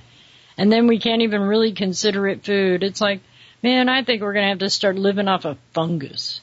Well, the fungus is taking us over because we don't have enough microorganisms in our body to actually fight it off and break it down and turn it into like a metabolic source for us, right? So that it goes back to the microorganisms. Like if they're not, then these things in the environment take us over as plant life. All right. Now, Lenny was talking yesterday about how he's drinking distilled water so he can get the metals out, the non-productive metals out.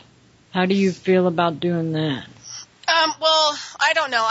I don't drink distilled water. I think the Master Cleanse that has distilled water in it is really bad because everybody's nutrient depleted, and they don't realize like when just drinking distilled water would be identical to eating refined sugar. If you have to metabolically break down, digest the white sugar, your body actually has to steal nutrient out of your body, your tissues and bones, and actually to process it and get it through the system. Whoa. So distilled water is the same way. It has no nutrient in it, nothing in it. So when it goes into your body is going to have to rape nutrient out of your body in order to process that water and get it out. So the better thing is I would take something like zeolite. Zeolite is a naturally mined compound. Kind of reminds me of a clay. Russia had 4 big mines. And it also gets rid of radiation and radioactive material. So not only heavy metals, but all this stuff, radiation, all these metals, like attract itself to it. Like there's like a charge when you take it.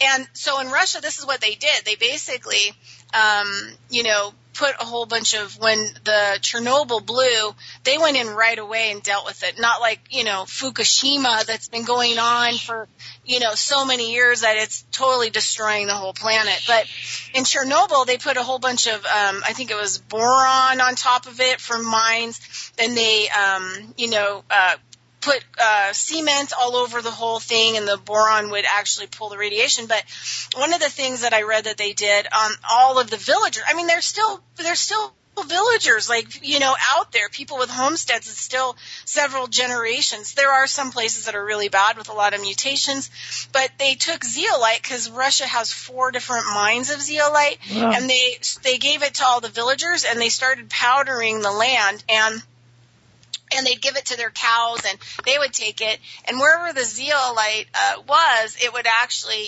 pull in the radiation and heavy metals.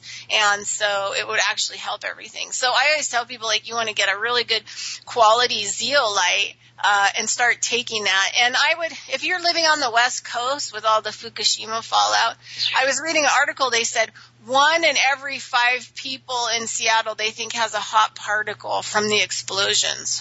So in the radiation, even if things explode, see, this is the problem. So many people don't understand nuclear radioactivity. And there was 4 nuclear plants in Fukushima that blew, right? And all that stuff went airborne, and it travels. So even if you can't see a hot nuclear particle, and you breathe it in, or it goes into your body, or you ingest it in meat or something else, it doesn't mean that the radiation's gone. It lives on. Plutonium takes 200,000 years to neutralize. Cesium takes 17,000 years to neutralize. And look, you can go online and look at the depleted uranium in Iraq, and you will die with what you see. Like only 1 in 10 babies is being born normal because of all the depleted uranium over there. I mean, they basically wiped out a whole genetic race. And so 600 years for depleted uranium, and like the U.S. uses uranium in all the bullets, the bombs, the tanks, and they leave all that crap there, so it contaminates and completely destroys the land and everything with the depleted uranium, which would be 600 years takes to neutralize. That's just downright ugly. So if you're living on the West Coast, you probably couldn't get, if you breathed in or you digested a hot particle, the zeolite is not going to help you. Nothing's going to help you. You will die of a major cancer, one that is untreatable. Because that's, you have nuclear or life. Nuclear radiation, nuclear plants, or life. There's nothing in between. Because it destroys any kind of DNA. And you need your DNA to replicate your body to regenerate it. Just to exist. Yeah. So it's either, nuclear or life. And I still have all these people that are eating like crabs from Alaska and fish. Well, I think about the shipping from Tokyo, China, etc. It's coming straight across in that whole big mess. Well, none of Asia will buy any, since 2013, any seafood out of the whole Pacific Ocean, period, end of story, even up past Alaska. I don't blame them. because they know. I haven't eaten seafood since then. Yeah, I mean, and I lived in Florida because I had to deal with the BP spill. Oh, and that's even worse. What's that? That's like Cortis something that they Coaxiv? Oh, yeah. They didn't have to do that either, mofos.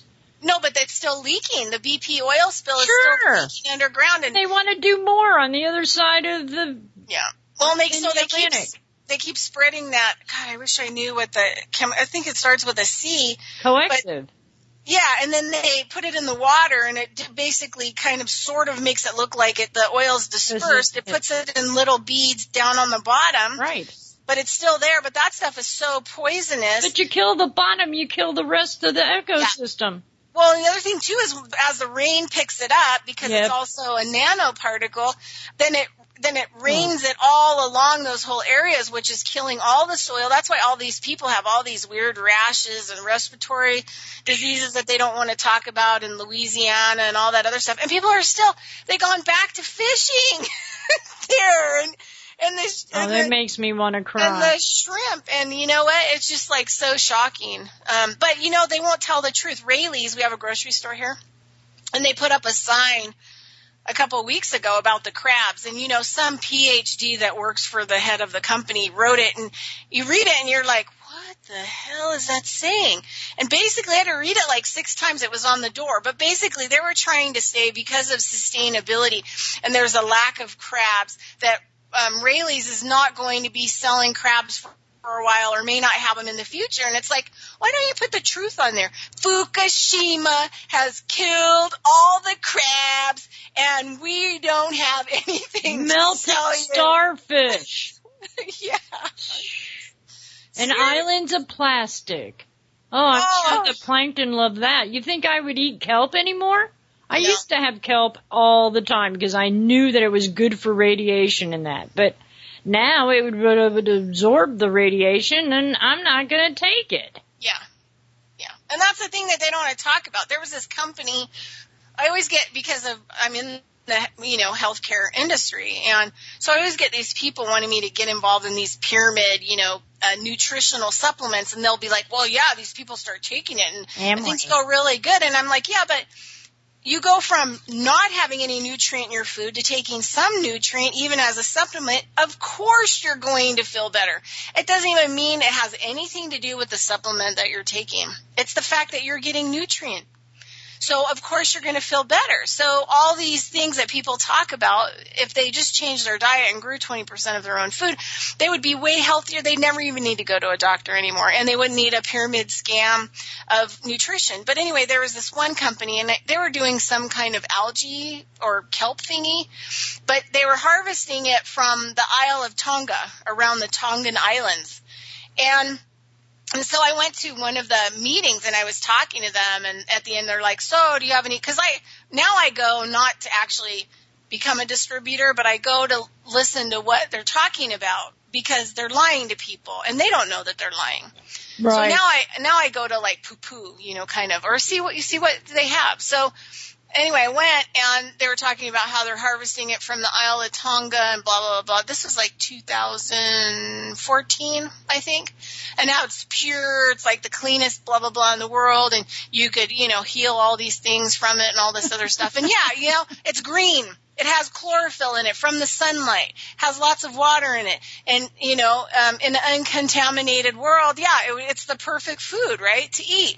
But that can heal a lot of things. But in 2013, they said that Fukushima, because there's millions of Fukushima water that's dumped right out of Fukushima.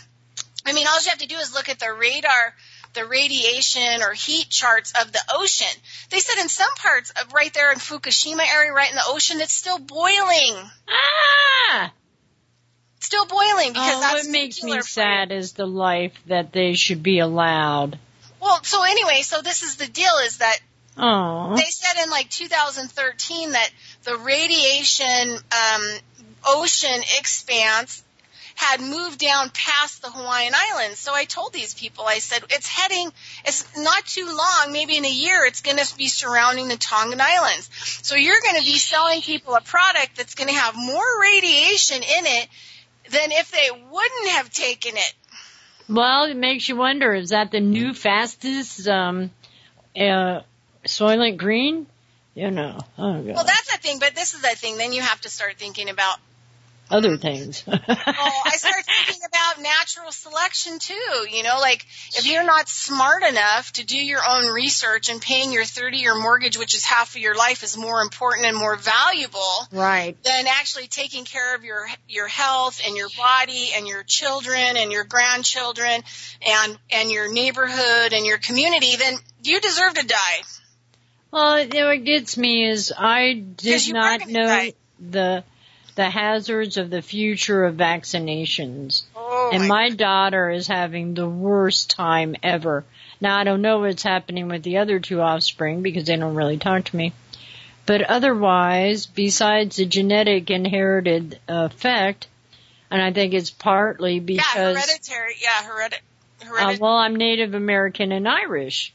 Mm-hmm. So they didn't want those kinds of people around. Right. Well, that's what the chemtrails target is, mostly the Asian native bloodlines and the genetics.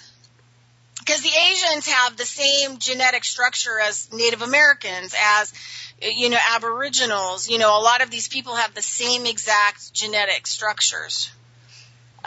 So that's who they've been targeting. But if you get a vaccine, and I didn't understand this till I worked with underground immunologists. Right.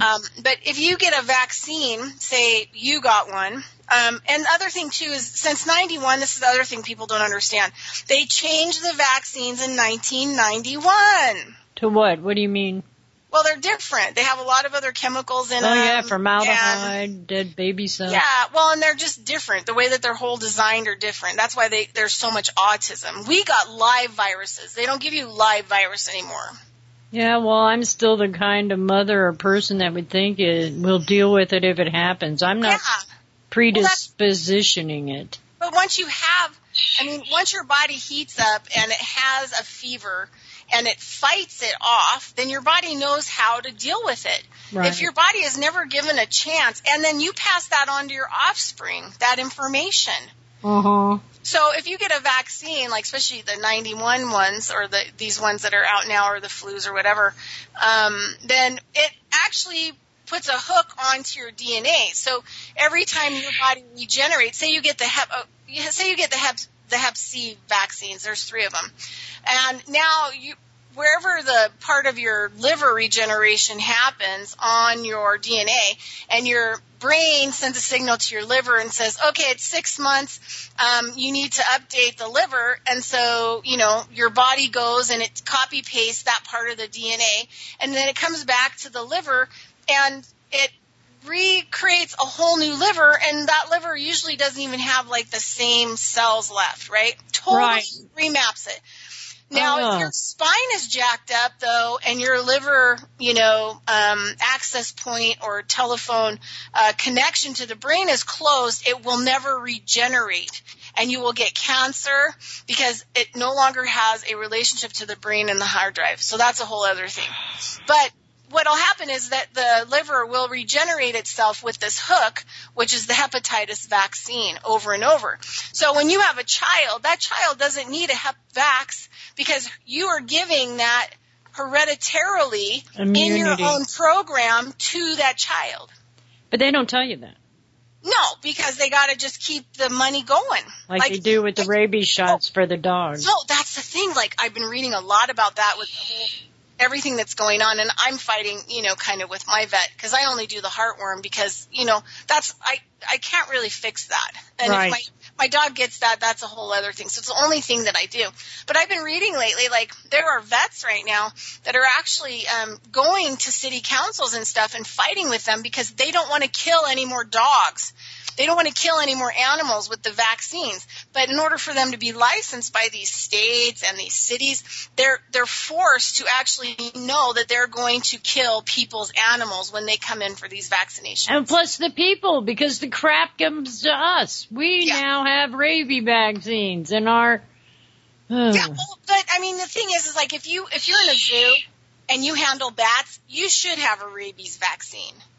Right? Because the rabies treatment is like unfucking believable. Excuse me. That's all right, but you might want to curb that.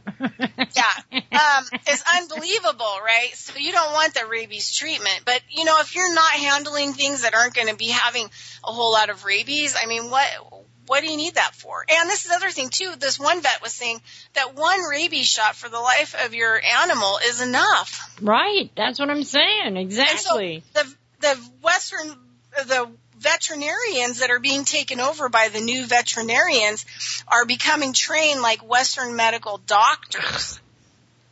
I mean, old school vets, they would just be like on the phone, okay, so what do you think's wrong with your dog? Well, give your dog 3 days or something, and then, and here, give them some, they got butt leaks, so, give them some white rice or whatever else, and then, if it doesn't stop in 3 days, then give us a call. Now they're like, oh, you better get them down right now, and we got to give them a $1,500 blood panel, and then transfusions. Oh God. Yeah, and the other thing too is like, this is one thing I really want to tell people from the get go, and this is on the human level, and I know this because I have been in hospitals, I have been in medicine, so your doctor does not take your blood. Someone else takes your blood. And because the pressure in the hospitals to perform, there's really no patient care. So whoever draws that blood, there's like a 15% chance that it's going to be mislabeled with somebody else's name. Okay? So you, just right there, you have 15% chance of getting the wrong blood data, which would give you a disease you don't have, and your doctor would start treating you for it. Okay? So then the second thing is that if you draw blood in the wrong order, right? So say, for example, the patient has one good vein, and so you kind of have to keep going towards that vein in order to draw blood.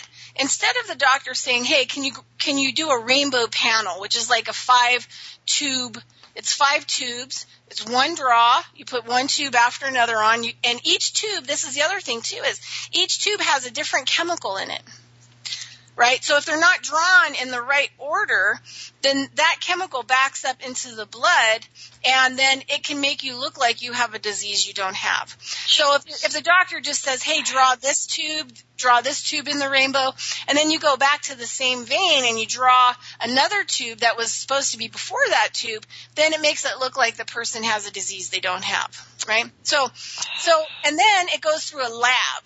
And then the people in the lab do the diagnosing of what they see in the cells, right? So all that stuff ends up and it's a wonder that any diagnosis is right. So this is the same thing with the veterinarian care. So, for example, I have some clients that have a dog that have the monocytes are off. So 2 weeks ago, she went in, and it's like a white blood cell, and it can make it look like animals have a really bad infection or cancer.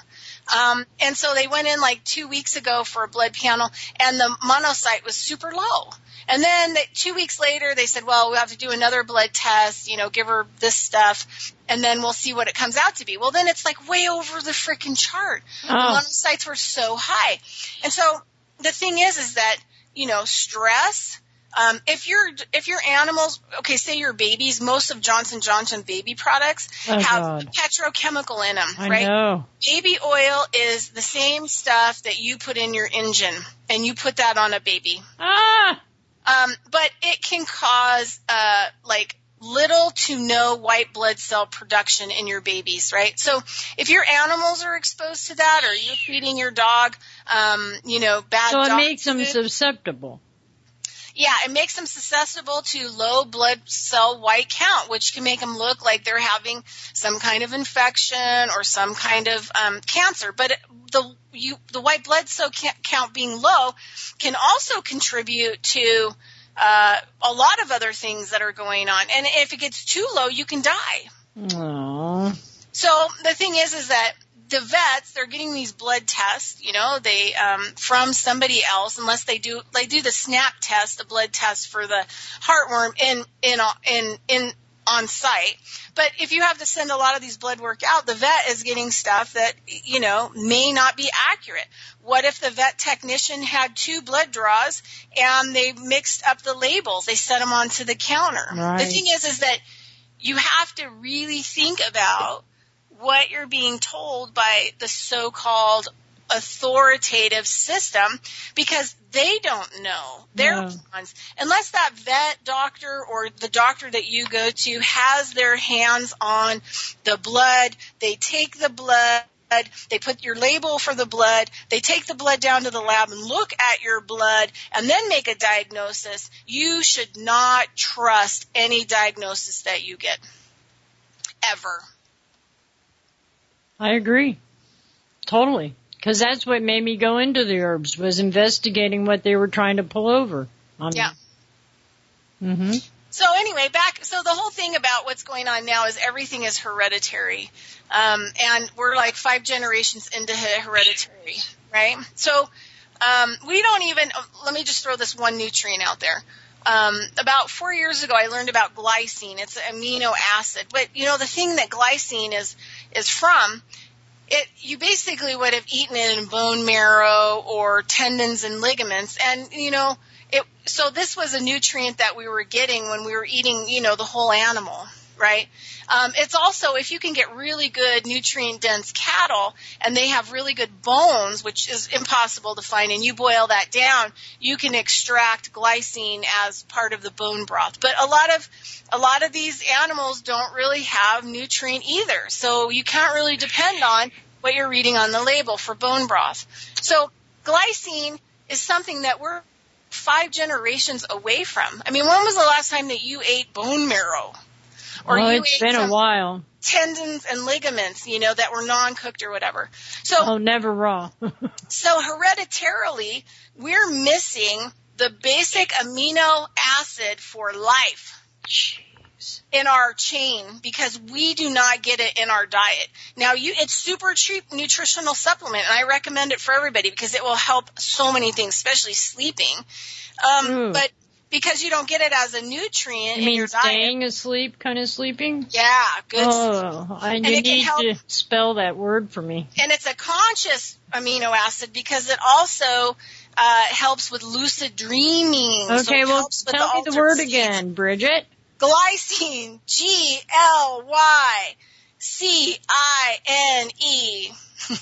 Glycine. Because I know a lot of people that are having problems sleeping too. Well, the thing is they're not connected to consciousness, but this is the deal. Consciousness, like we talked about before, has a nutritional factor. Oh, yeah. If the biosuit doesn't work, there is no consciousness that can take place. Oh, I felt that way a few times, especially last week.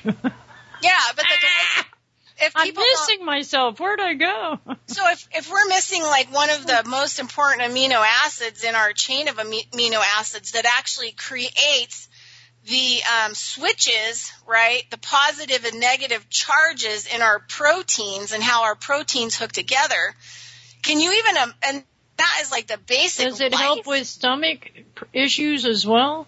No, but there's a product in Ayurvedic medicine that's made from a fruit acid. It's called Eno, E-N-O. It's super cheap too. That is the best stuff for any kind of stomach shit. Stomach poop. Stuff. Stomach stuff. Sorry. No, never be sorry. It brings sorrow.